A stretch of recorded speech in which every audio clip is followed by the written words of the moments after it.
देखेंगे अगला टॉपिक जो है पीरियाडिक प्रॉपर्टीज। पीरियाडिक प्रॉपर्टीज ऐसे प्रॉपर्टीज हैं जो पीरियाडिक टेबल के सारे प्रॉपर्टीज जिस बिहेवियर से वो बनाया गया था, कैसे कैसे ट्रेंड आएंगे पीरियाडिक टेबल में, कैसे चेंजेस आएंगे, ये सारे इसके अंदर एक्सप्लेनेशन आएगा। सो पहले पीरियाडिक टेबल प्रॉपर्टी देखेंगे तो पहला पीरियाडिक प्रॉपर्टी है वो है एटॉमिक साइज, या इसे हम एटॉमिक रेडियस भी कहते हैं।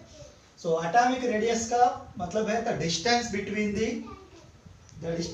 Nucleus and outer most orbit. समझो कि ये एक एटम है तो इसका न्यूक्लियस को और आउटर मोस्ट ऑर्बिट जो है उस आउटर मोस्ट ऑर्बिट के डिस्टेंस और इसके न्यूक्लियस के बीच के जो गैप है, जो डिस्टेंस है, उस दूरी को हम कहते हैं atomic radius.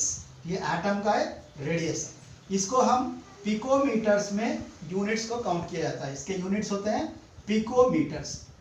1 picometer is equal to 10⁻⁻12 meters माना जाता है। ये 1 पिकोमीटर या एटॉमिक साइज का है। अब दूसरा एक रेडियस भी हम पढ़ते हैं, इसका रेडियस है आयानिक रेडियस या आयानिक रेडियस। आयानिक रेडियस मतलब ion, the distance between the nucleus and outer most orbit of ion. Ion मतलब दो होते हैं, कैटआयन भी होता है और एनायन भी होता है। तो कैटआयन और एनायन के बारे में पढ़ेंगे तो कैटआयन के रेडियस को हम कैटआयनिक रेडियस कहते हैं और एनायन के रेडियस को एनायनिक रेडियस कहते हैं। कैटआयन कैसे बनता है कि एक इलेक्ट्रॉन लूज होने के बाद कैटआयन बनता है। अगर एक एटम इलेक्ट्रॉन गेन करेगा तो उसका एनायन बनता है, उसे एनायनिक रेडियस कहते हैं। ये भी सेम डेफिनेशन है जैसे कि एटॉमिक रेडियस को पढ़ा था, पर ये कैटआयन या एनायन होगा। मतलब एक इलेक्ट्रॉन ने गेन किया है या लूज किया है इस एटम ने। So distance between the nucleus और आउटर मोस्ट ऑर्बिट के डिस्टेंस को हम कहते हैं आयानिक रेडियस। इसको भी रेडियस आर से काउंट किया जाता है। अब हम कंपेयर करेंगे अगर कैटआयनिक और एनायनिक रेडियस में कुछ वेरिएशन है तो एनायनिक रेडियस कभी भी ज्यादा रहेगा कंपेयर टू कैटआयनिक रेडियस। सो अब हम आर्डर देखेंगे। फॉर एग्जांपल हम देखेंगे एक एटम लिया हमने कार्बन, और जिसका एटम का और एनायन का भी रेडियस लिया है, कार्बन का माइनस का और कार्बन प्लस का। अगर इन तीनों के रेडियस को काउंट किया जाएगा तो कार्बन आयन का रेडियस ज्यादा रहेगा compared to normal carbon atom और कंपेयर टू कार्बन पॉजिटिव। मतलब एनायन से कैटआयन ज्यादा जाता है, उसके बीच में अब नॉर्मल एलिमेंट आएगा। अब अगर देखेंगे आइसो इलेक्ट्रॉनिक, क्वेश्चन ऐसा भी कभी कभी पूछता है कि आइसो इलेक्ट्रॉनिक स्पीसीज के रेडियस का डिफरेंस बताएं, किसका ज्यादा रहता है रेडियस और किसका कम।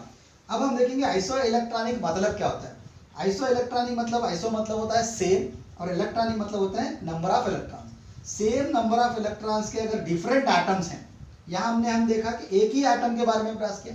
अगर हम देखें कंपेयर करेंगे कि डिफरेंट एटम्स के रेडियस को जिसके अंदर इलेक्ट्रॉन्स सेम हो तो हम ऐसे इलेक्ट्रॉनिक कहते हैं। जैसे कि हम नाइट्रोजन लेंगे तो नाइट्रोजन के एलिमेंट से 7 इलेक्ट्रॉन्स होते हैं और 3 मतलब 3 उसने गेन किया है, तो मतलब पूरे इसके अंदर 10 इलेक्ट्रॉन्स हैं। ऑक्सीजन के 8 और उसने 2 गेन किया है, मतलब ये भी 10 है।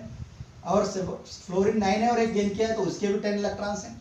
नियान के भी 10 इलेक्ट्रॉन्स हैं। सोडियम एक लूज किया है तो उसके भी इलेक्ट्रॉन्स 11 से जाकर 10 बन गए।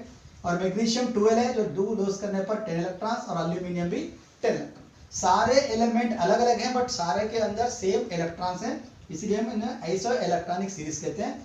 इसके अंदर नेगेटिव चार्ज स्पीसीज, जितना ज्यादा नेगेटिव चार्ज होगा उतना ज्यादा आपका रेडियस ज्यादा रहेगा और जितना पॉजिटिव चार्ज ज्यादा रहेगा उसका उतना रेडियस कम रहेगा। अगर ऐसे कंपेयर करेंगे तो नाइट्रोजन -3 सबसे ज्यादा रहेगा क्योंकि -3 है, और ऑक्सीजन -2, F -1।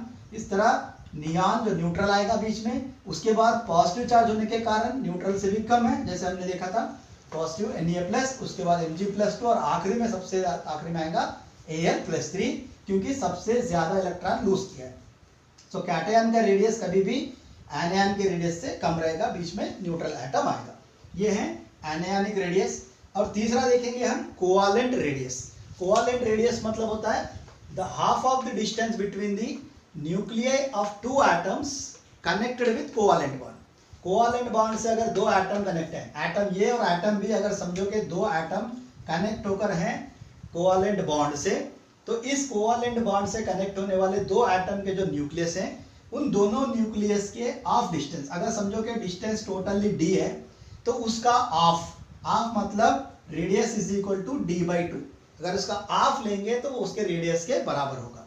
इसे हम कहते हैं कोवालेंट रेडियस। और इसी तरह सेम और एक भी है जो है कि मेटालिक रेडियस। अब पढ़ेंगे, पहले हम देखते हैं कोवेलेंट रेडियस का मतलब इस, हाँ सारे सबको हम आयनिक रेडियस